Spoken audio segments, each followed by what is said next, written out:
on making that happen, but I've not been given a time frame on that just yet.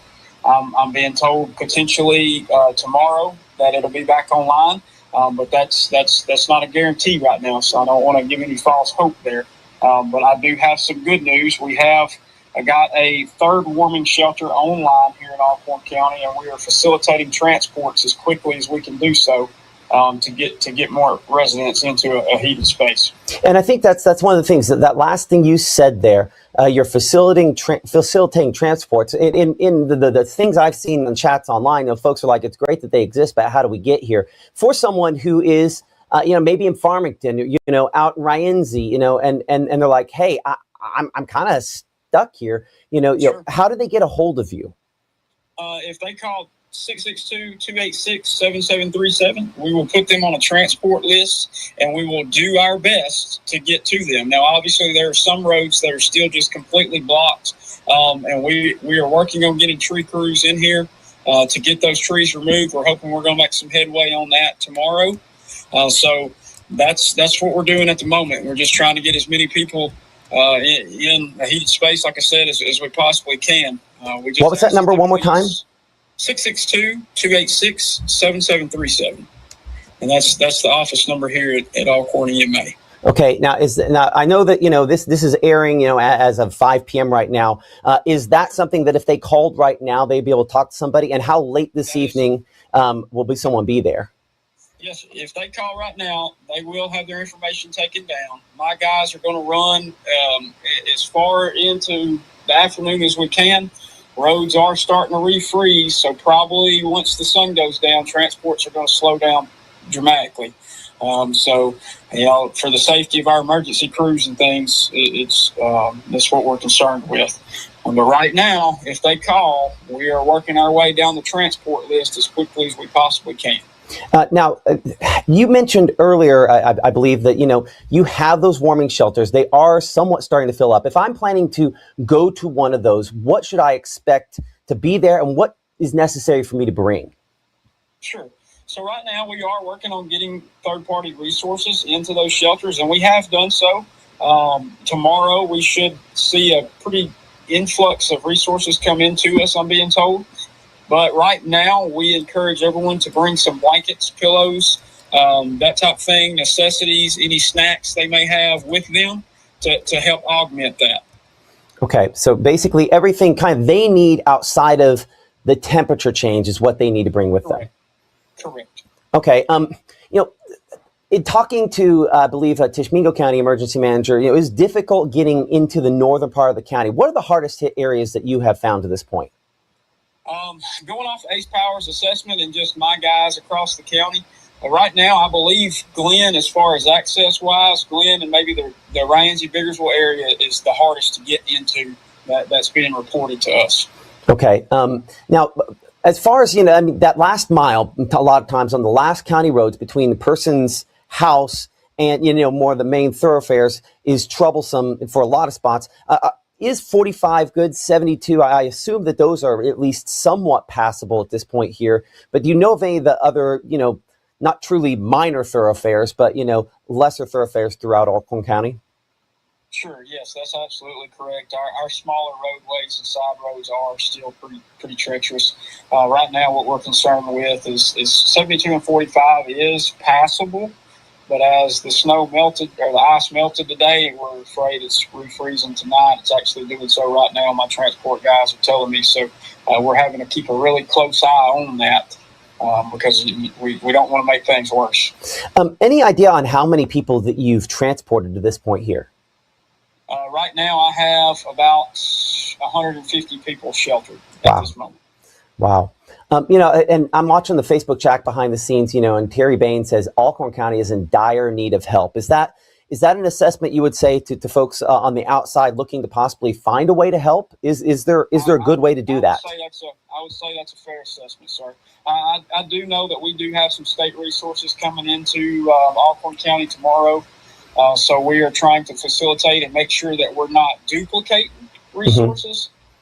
But we are still taking any donations or anything that anyone is willing to bring to help us out. I'm sure. Are there, So here, I'm here in Tupelo, and I'm not that far away. And say we bought water for this, and I want to bring it up there. Is that something you need? Are there some short fuse right now, next 24-hour supplies that you need? So non-perishable food items and water are a big one. I would probably say cots for people to sleep on are our biggest commodity that we are in dire need of.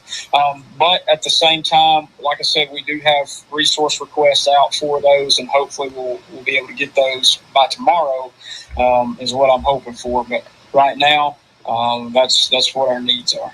Okay.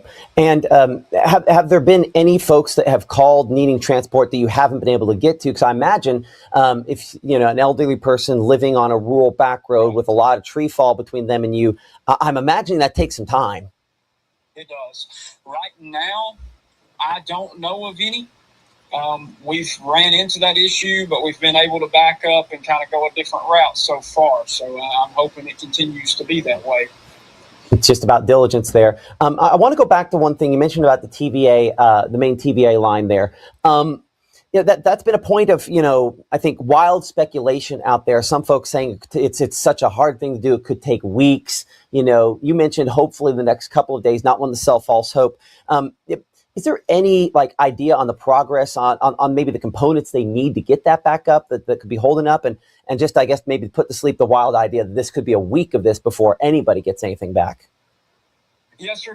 Again, I don't want to speak falsely there, so I'm not really sure the answer to give you on that. Mm-hmm. I'm being told that potentially power in some areas could be restored as quickly as a day once the transmission lines come back on. But I also would like to notate that if power does start to come back on, that doesn't necessarily mean it'll completely stay on and not go back out, because as lines had to be replaced and restrung and things, they may have to shut power back down to fix certain areas and then bring it back online. So I do want to make sure that people are aware of that. I do think that's something that, our meteorologist Gabe Maynor actually ran into as well, where his power came back on, the heat started to come back on. His wife is pregnant, moved her back toward the house. And as soon as she got there, power went back off, and it's been off for a little while as well. So it's an off and on process as, any little branch someplace along the way can arc it, trigger it, and then it's out again. Yes, sir. Absolutely. Okay. Well, I appreciate you so much for taking the time to talk with us here on Mississippi Live this evening. Any parting thoughts you want to pass along to folks? I would just pass on the message to all of my Alcorn County natives and North Mississippi friends as well, just to hang in there. We are doing everything we possibly can. Okay, we appreciate that. That's Evan Gibbons. He is the emergency manager up there in Alcorn County. As you can see on the screen there, and I'll verify that I haven't had it up wrong the whole time here. For transport, they can call 662-268-7737. Is that correct? 286. Oh, yes, it did. Yeah, I had it right on the screen. I'm just a touch dyslexic. so that's why I wanted to double check. But thankfully, we haven't been sending out the wrong number this whole time here. Evan Gibbons, thank you so much. We'll probably be checking back in with you in the next couple of days. Appreciate all the hard work you and your folks have been doing out there, and our thoughts and prayers with the folks there in Alcorn County. Yes, sir. Thank you, sir. Thank you. Okay. We also have with us the Tippah County Emergency Manager. Again, Tippah County, Alcorn County, Tishomingo County, Panola County, Lafayette County, Prentiss County, and I've left out probably your county, all with fairly significant issues related to the power situation.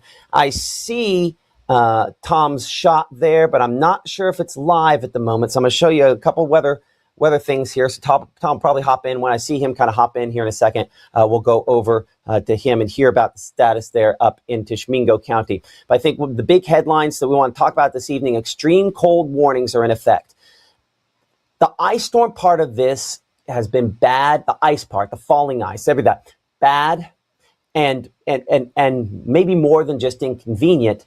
Where fatalities can come is from this extreme cold. That's why taking it seriously, knowing where those warming shelters are, and again, thankfully in Alcorn County, I think this is going to end up being the case in other places. There are ways that you can get transportation to that location if you need it, and they're going to try to come and get you. And I do think that people will need that because I have high levels of concern because of these extreme cold temperatures in the next couple of days. I mean, lows last night were down into the teens for most locations up in the northern, really honestly, most locations here across North Mississippi in the teens to low 20s.